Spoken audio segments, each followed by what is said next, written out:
Alors, bonjour. Alors, aujourd'hui, on va traiter un exercice pour les élèves de la terminale SM, sciences maths, A et B, option A et B, programme scolaire marocain. Alors, ce problème-là, le voici. Soit xn et yn, deux suites numériques liées et définies par la condition initiale x0 égale 1, y0 égale 8, et quelle que soit n, j'ai la relation, ces deux relations-là de récurrence, la première relation et la deuxième relation de récurrence. Alors la première question est la suivante. À démontrer que quel que soit n appartenant à grand N, j'ai la relation 5x indice n moins y indice n plus 3 égale 0. Et puis, en déduire une relation de récurrence entre x indice n plus 1 et x indice n. C'est-à-dire à démontrer qu'effectivement, x indice n plus 1 est égal à 4, x indice n plus 2. C'est une déduction. Deuxièmement, il fallait démontrer que, quel que soit n appartenant à grand N, x indice n appartient à n étoile. Que ça signifie x indice n appartient à n étoile? Ça signifie tout simplement que notre x indice n est supérieur ou égal à 1. C'est un entier naturel supérieur ou égal à 1. Troisièmement, il fallait démontrer que 3 divise x indice n, c'est seulement aussi 3 divise y indice n. Donc c'est une équivalence ici, une équivalence à démontrer. À démontrer le cas, l'application directe et l'application réciproque. Quatrièmement, il fallait démontrer que chaque fois où 3 ne divise pas x indice n et 3 ne divise pas y indice n, alors automatiquement le PGDC de x indice n et y indice n égale 1, c'est-à-dire égale le PG, le plus grand, le PGCD de quoi? De x indice n, y indice n égale 1. Voilà. Le PGCD de x indice n, y indice n égale 1. Cinquièmement, il fallait démontrer que quel que soit n appartenant à grand N, x indice n est égal à 1 tiers facteur de 4 à la puissance n multiplié par 5 moins 2. Plus encore une déduction à démontrer que quel que soit n appartenant à grand N, 3 divise 4 à la puissance n multiplié par 5 moins 2. C'est une déduction. Et en conclusion, voilà, et si j'ai un rappel de ce qu'on appelle le raisonnement par récurrence, ou bien le principe d'induction. En quoi consiste ce raisonnement-là par récurrence? Eh bien, je vais vous expliquer. Alors, je vais effacer. Alors, on me demande, par exemple, à démontrer que 1 plus 2 plus 3 plus jusqu'à n plus n, il est égal à quoi? Il est égal à n facteur de n plus 1 sur 2, par exemple. Une relation à démontrer. Alors, cette relation-là, si vous voulez, il s'appelle encore une propriété P de n dans grand N. P de n dans grand N. Donc, je vais l'appeler son baptême. P de n, voilà notre propriété. P de n dans grand N. La variable petit n appartient à grand N. Alors, on me demande de démontrer la véracité de cette propriété P de n qui dépend de n. Alors, le raisonnement par récurrence, il repose sur quoi?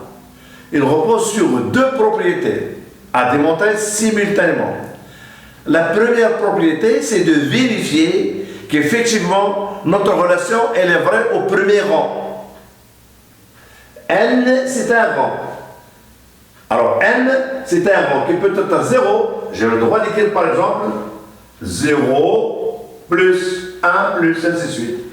Alors, il fallait vérifier que notre propriété P de n est vraie pour n égale 0. C'est-à-dire, je m'explique, P de 0. Je vais vérifier que P de 0 est vrai. Alors, dans cette somme-là, où il n'y a que le terme 0, parce que c'est une somme ayant le premier terme 0. Alors, puis c'est une somme ayant uniquement 0. Alors, est-ce que 0 que j'ai à gauche, est-ce qu'elle est égale à quoi? Est-ce qu'elle est égale à 0 facteur de 0 plus 1 sur 2?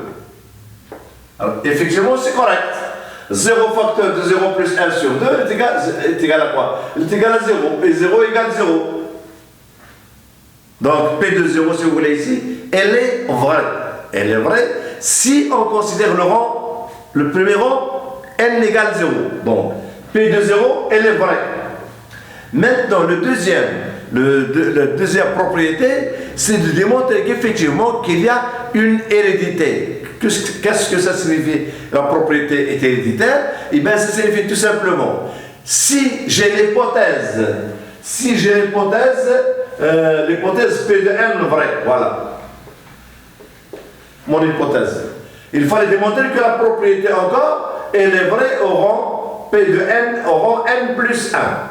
C'est-à-dire, si j'ai l'hypothèse ici, la conclusion, la voici, il fallait démontrer que P de n plus 1 est vrai. C'est-à-dire, est-ce que ma propriété P de n est héréditaire? Est-ce qu'il est héréditaire? Donc, je vais partir de quoi? Je vais partir de mon hypothèse P de n est vrai. P de n est vrai. Alors, ici, si vous voulez, appliquons ce qu'on vient de voir pour l'exercice. Alors, ma propriété, ce sera quoi? Ça sera tout simplement la relation. La voici. Voilà ce que j'ai envie de démontrer. J'ai envie de démontrer ici que, quel que soit n appartenant à grand N, j'ai toujours la relation, enfin démontrer que 5x indice n moins y indice n, elle est égale à quoi? Elle est égale plus 3, pardon, plus 3, elle est égale à quoi? Elle est égale à 0. Voilà, ma propriété. Voilà P de n, ma propriété ici. Alors, je vais vérifier est-ce que P de 0 est vrai, c'est-à-dire, est-ce que P de 0 pour n égale 0, ma relation est vraie? Alors, P de 0, alors, pour n égale 0, pour n égale 0, le terme initial x0 égale 1 et le terme initial y0 égale 8. Donc, je vais remplacer x0 et y0 par leur valeur afin de vérifier la véracité de ma relation. Donc, j'aurai, si vous voulez, j'aurai quoi? J'aurai 5x indice 0 moins y indice 0 plus 3, il sera égal à quoi? À 5 multiplié par x indice 0, 1. Et donc, égal 5 multiplié par 1 moins y0, c'est-à-dire 8, plus 3. Alors, ce nombre-là, il est automatiquement égal à 0. Voilà. Voilà la véracité de ma propriété au premier rang. Premier rang. Maintenant, je vais supposer que ma propriété est vraie au rang n et je vais démontrer qu'elle est vraie au rang n plus 1, c'est-à-dire ma propriété est héréditaire. Alors, je suppose maintenant. Alors, je suppose. Voilà l'hypothèse. Voilà l'hypothèse, mon hypothèse. Mon hypothèse est la suivante. C'est que j'ai cette relation-là. De l'occurrence, 5x indice n moins y indice n plus 3 égale 0. Elle est vraie au rang n. L'hypothèse. Ma propriété P de n est vraie au rang n. Donc, je vais essayer de démontrer qu'elle est vraie au rang n plus 1. C'est-à-dire au rang qui va venir après le rang n. Donc, il fallait vérifier qu'effectivement, voilà, il fallait démontrer la relation suivante. Elle aussi est vérifiée, c'est-à-dire, il fallait démontrer que y indice n plus 1, la relation a démontré que 5x indice n plus 1 moins y indice n plus 1 plus 3, alors ce nombre lui aussi est égal à 0. Et voilà la conclusion, ce que j'ai envie de démontrer. L'hypothèse, le voici au rang n, la propriété est vraie.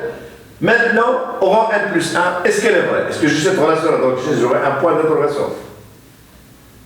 Donc je vais supposons que P de n est vrai. Alors, supposons, voilà l'hypothèse, supposons que P de n est vrai, c'est-à-dire que 5x indice n moins y indice n plus 3 égale 0. Alors, passons maintenant. Qu'est-ce qu'on veut démontrer maintenant? On va démontrer qu'effectivement, montrons que quoi? Montrons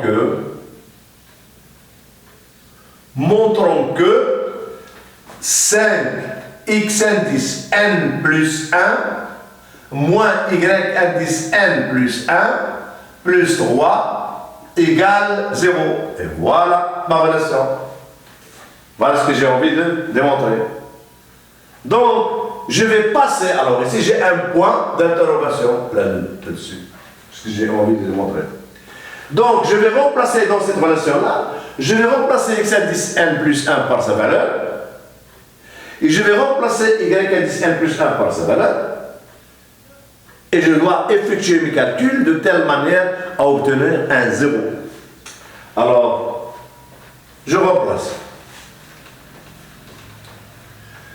Alors, 5x indice n plus 1 moins y indice n plus 1 plus 3 égale 5 facteur 2. Je vais remplacer cette indice n plus 1 par sa valeur. Voilà sa valeur.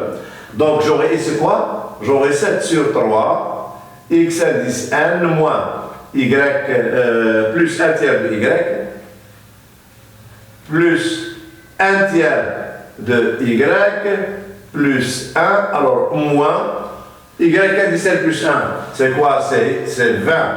20 sur 3 x indice n plus 8 sur 3 y indice n, voilà plus 5. Auquel j'ajoute encore 3. Plus 3. Eh bien, je vais exécuter mes calculs. Alors, je vais effacer cette ligne-là. Donc, je vais distribuer par 5 et factoriser par x indice n, et encore factoriser par y indice n, pardon, y indice n. Donc j'aurai quoi? J'aurai 5 fois 7, ça fait 35. 35 moins 20. Le tout sur quoi? Sur 3. Facteur de x indice n, plus, si vous voulez, plus 5 sur 3, moins 8 sur 3, facteur de y indice n, plus quoi? Plus 5, moins 5. Donc, plus 5, moins 5, plus encore 3. Alors, égal. Alors ici, égal, j'ai dit. Alors ici, égal encore. Alors, je vais passer cette relation momentanément. Alors, 35 moins 20, ça fait 15 sur 3, ça fait 5x indice n. Donc, égal. 5x indice n, alors moins. 5 moins 3, ça fait moins 3. Moins 3 sur 3 est moins 1. Donc, moins y indice n. Moins y indice n, plus 5 moins, alors, plus 5, si vous voulez, plus 5, moins 5, plus 3, égale tout simplement à quoi? Égale à 5x indice n moins y indice n, auquel j'ajoute 3, donc plus 3. Et ce nombre-là, effectivement, elle est égale à quoi? Elle est égale à 0. D'après quoi? D'après l'hypothèse de récurrence. Donc, ma relation, en supposant qu'elle est vraie au rang n, on vient de démontrer qu'elle est vraie au rang n plus 1. Donc, ma propriété est héréditaire. Et après avoir vérifié qu'elle est héréditaire, j'ai à écrire obligatoirement la conclusion suivante.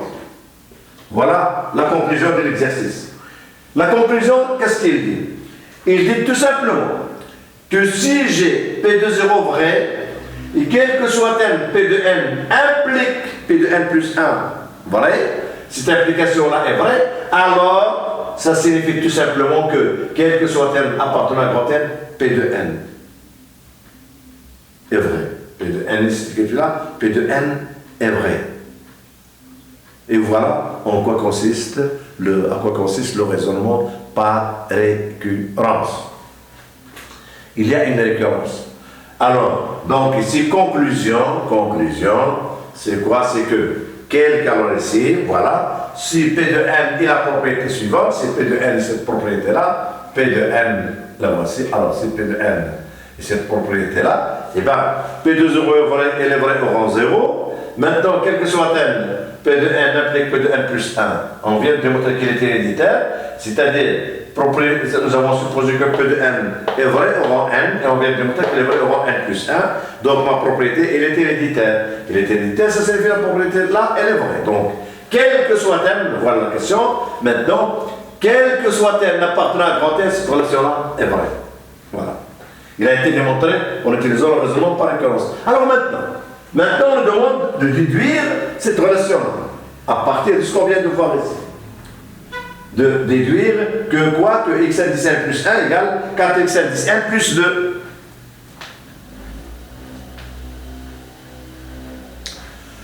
Donc, qu'est-ce qu'on va faire maintenant? Alors, je vais effacer. Je laisse la relation qu'on vient de démontrer, la voici. Elle est là. Alors, ici, je vais effacer. Alors, j'ai à démontrer cette relation de récurrence.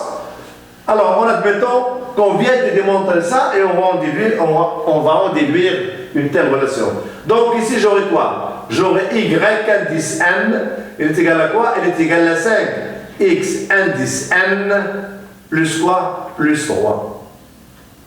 Voilà. 5, x indice n plus 3. Alors, je vais partir à la relation x indice n plus 1. Alors, x indice n plus 1, x indice n plus 1, il est égal à quoi? Il est égal à quoi? Il est égal à la relation que j'ai ici. Il est égal à quoi? Il est égal à 7 sur 3. 7 sur 3, x indice n, plus quoi? Plus 1 tiers de y indice n, plus 1 égal. Et je vais remplacer y indice n par sa valeur. Voilà y indice n, d'après la première question. Alors je vais la remplacer par quoi? Par sa valeur ici. Donc j'aurai égal quoi? Égal tout simplement 7 sur 3 x indice n plus 1 tiers de quoi?